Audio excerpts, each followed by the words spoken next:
d'Assise Tiziano Dominguez Sanchez Pedro Libert conferma che il reato è scritto e sposa la potestà aggravante, conosciuta la circostanza attenuante di quell'articolo 62 numero 2 del codice penale, condanna una pena di anni 16 di reclusione. 16 anni di reclusione per l'imputato Pedro Libert Dominguez. Questa è la condanna decisa dalla Corte d'Assise di Belluno, presieduta da Paolo Velo, dopo meno di 3 ore di Camera di Consiglio, per l'omicidio di Antonio Costa, avvenuto a Fener con una coltellata il 6 maggio 2023.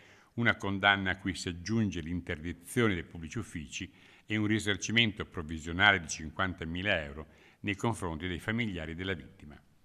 Vittoria a metà per l'accusa, che aveva chiesto una condanna a 22 anni per Pedro Libert e l'assoluzione per Junior Sedano Sanchez. Uno scossone invece non da poco per l'imputato e per la difesa di Pedro Libert, visto che questi, attendendo la lettura della sentenza, aveva addirittura espresso al suo difensore la convinzione che da lì a poco sarebbe tornato a casa.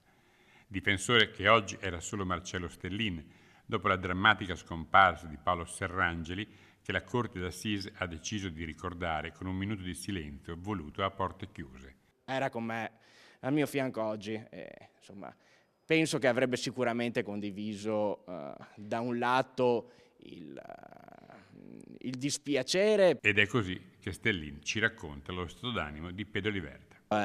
Insomma, provato e abbastanza sconvolto perché non se lo attendeva. E la prima cosa che mi ha detto è: ma scusami, ma il coltello che è stato sequestrato non è quello che ha ucciso Costa. E anche il tempo di sopravvivenza è del tutto incompatibile con quello che lo stesso consulente tecnico della Procura ipotizza.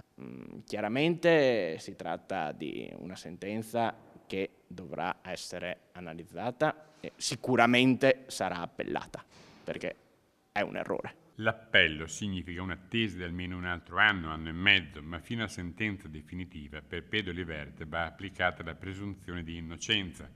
Visto che l'omicidio è stato considerato sia avvenuto in un impeto d'ira e che quindi Libert non sarebbe necessariamente pericoloso, già nei prossimi giorni dovrebbe essere chiesto che la misura cautelare venga cambiata dalla reclusione in carcere agli arresti domiciliari. Si è rovesciata la prospettiva da cui eravamo partiti 2 anni fa, ovvero sia omicidio per motivi abietti o futili, ovvero sia l'uccisione di un uomo a sangue freddo. Dovremmo leggere la motivazione e dovremmo fare le nostre valutazioni. L'appello è scontato.